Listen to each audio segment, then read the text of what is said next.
Get the Girl by Douglas Wilson. Chapter 2. Letter 2. Dear Dawson, thanks for your quick reply. I gather this entire subject has your interest. So, I want to start by picking up on one of the central ramifications of something I mentioned to you in my first letter. It is really important that you banish every form of evolutionary thought from your calculations. The sexual differences between men and women are created, and they were then bent by the fall. They are not the result of evolutionary strategies, with women developing their own set of them and men developing theirs. The relationship between the sexes is not the result of blind groping at the cellular level, but rather purposive and intentional, a gift from God. In the former, we have a haphazard arrangement that men and women have to negotiate with their own peculiar sexual goals in mind. In the latter, we have an intricate organism meticulously designed by God, one which is accompanied by a user's manual. And there is a vast difference between life in that first world and life in the second. More about that in a minute. God created man in his own image, male and female. So God created man in his own image. In the image of God created he him. Male and female created he them. Genesis 1:27. And in the verse immediately prior to this, he established the cultural mandate for all of humanity, expecting them to exercise dominion over the earth and all of its creatures. I know you're familiar with the whole concept of intelligent design when it comes to certain mechanisms, like the falcon's eye, or the eagle's feather, or how the liver functions, or a monkey's tail, or any number of other irreducibly complex interactions. The complexity of all these things is beyond staggering, and yet the relationship of a man and a woman puts all of them in the shade. There be three things which are too wonderful for me, yea, four which I know not: the way of an eagle in the air, the way of a serpent upon a rock, the way of a ship in the midst of a sea, and the way of a man with a maid. Proverbs 30:18-19. The doctrine of creation means that the relationship of a man and a woman is beyond marvelous, but sin has made the relationship between them discordant. The redemption offered through Christ sets them back on the path again, albeit with more than a few bumps along the way. Those bumps are the result of the man learning to overcome his sinful tendencies, and the woman learning to overcome hers. Picture a guitar badly out of tune, and then try to picture accounting for this in two different ways: by the way of evolution, or the way of creation and fall.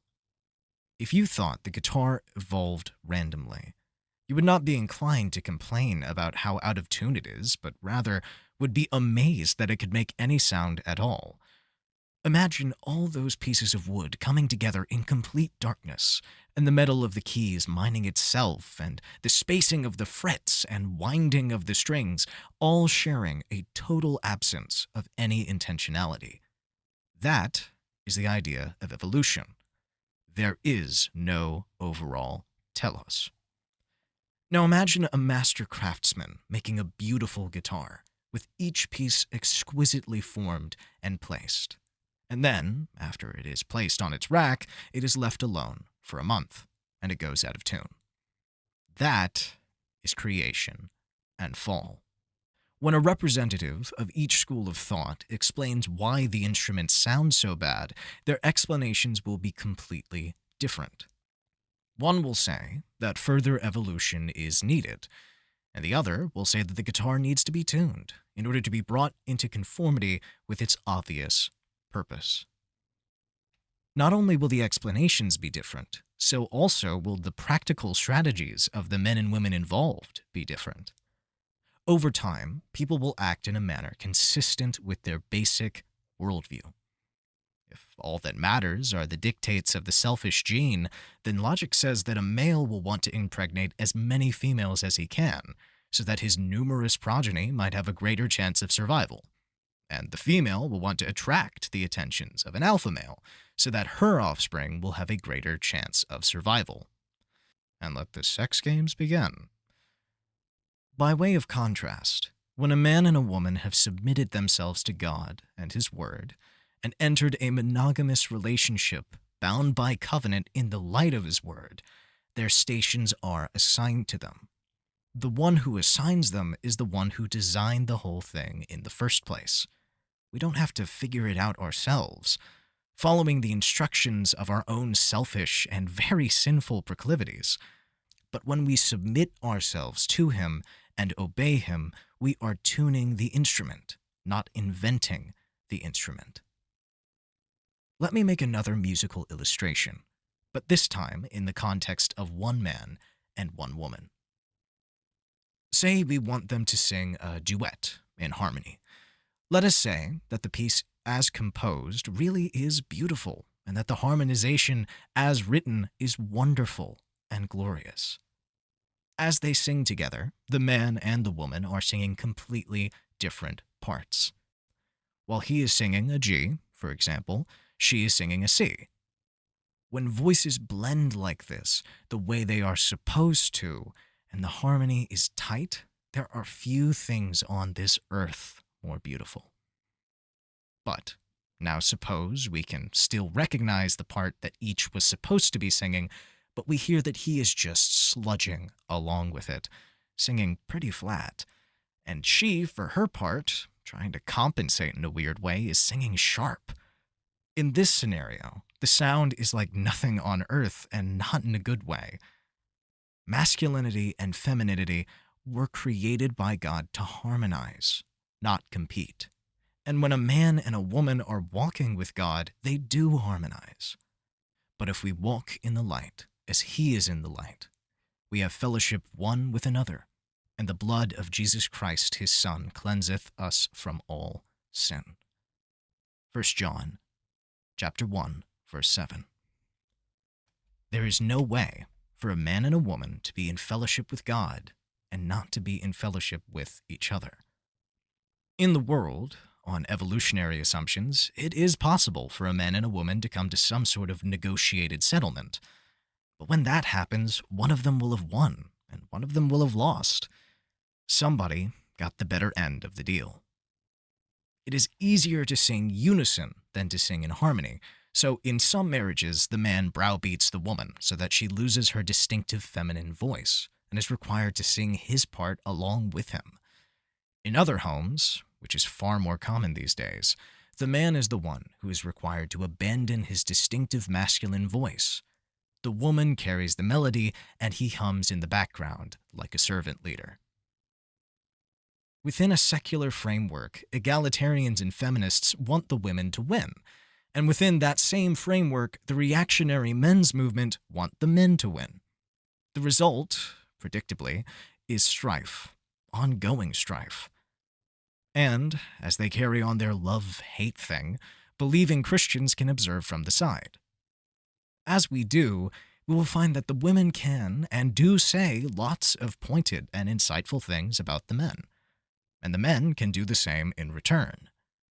But, despite whatever points are scored, there's no real hope for any harmony.